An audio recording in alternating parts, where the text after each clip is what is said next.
questions here. I'd like to ask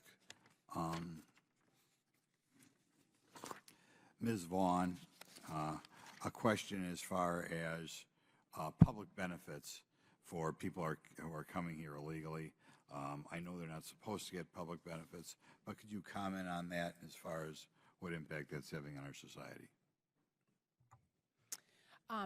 Well, it's true that theoretically illegal immigrants are not entitled to certain benefits, but the reality is that many states actually use some of the federal Medicaid funding, for example, or their own funds, taxpayer funds, to provide all manner of benefits, whether it's Medicaid or cash assistance programs or housing and so on. And it's an enormous cost to taxpayers that exceeds any taxes, local taxes, sales taxes, or any other kind of revenue that comes back to the government. The largest expenses that we've found through our research are Medicaid for the U.S.-born children of illegal immigrants and public schools.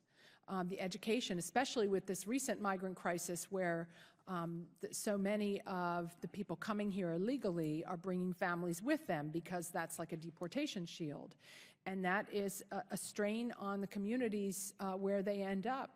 And we've calculated that on average an illegal alien will cost $68,000 over their lifetime just in the welfare benefits alone, not counting other costs to society. And that's an average figure, but that puts the cost of just this border crisis and the recently arrived illegal aliens at hundreds of billions of dollars. Okay. Either Mr. O'Brien or Ms. Vaughn, whoever wants to answer this question. I always kind of wonder what happens if people come here illegally and commit a crime. You know, people talk about law-abiding, da-da-da. If you commit a crime, and I'd like you maybe to compare the Biden administration to the Trump administration, to the Obama administration or Clinton administration, what happens to you if you commit a crime, and how does this compare to, like I said, if you'd committed that crime 6 years ago? Mr. Grothman, as to the first part of your question, if you have committed one of a wide variety of crimes which are set forth in the Immigration and Nationality Act, the way the law is written, you're supposed to be placed into removal proceedings and get a hearing. Unfortunately, I think over time, the hearings have been analogized to a criminal proceeding, but they're not. They're very similar to a driver's license revocation proceeding. So if you have been convicted by an Article III court of law, the crime stands on its own, and what you get, we call them a notice to appear now, but you get an order to show cause, essentially to show why you shouldn't be removed from the United States. And those crimes can range from things that are classified under the INA as aggravated felonies, which are set forth in 101A43A of the Immigration and Nationality Act, to things that are classified as crimes involving moral turpitude.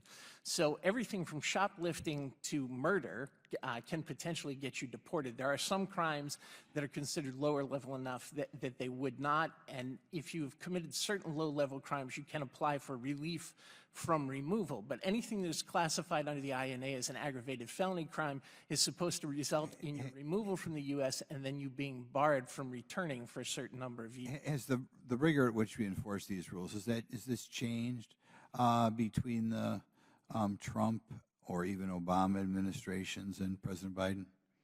Yeah, it's changed significantly. There seems to be significantly less willingness under this administration to use the administrative and expedited removal procedures, wherein if people have been removed from the United States after committing a crime and find themselves back here, they can actually be removed without a hearing.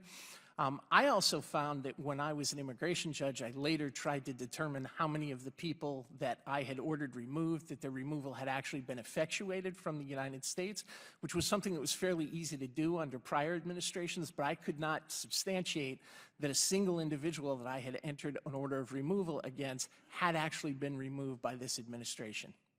That's shocking. Could you give me examples of crimes where you think they've been removed under Trump but are not removed now? Type of things, crimes you'd commit? They ranged from everything from, simple shoplifting to more serious things like drug trafficking and murder. I can say definitively, under the Trump administration, there was an effort to prioritize the serious violent crimes for removal. Sometimes it's not always possible to easily remove someone if their country of citizenship doesn't wish to issue them a travel document or for whatever reason doesn't wish to take them. But the effort was made regardless, and in most cases it was successful. Under this administration, I don't think that the effort is even being made. Okay. Eventually, I'd like to maybe give us something in writing following up on that sort of thing. Certainly.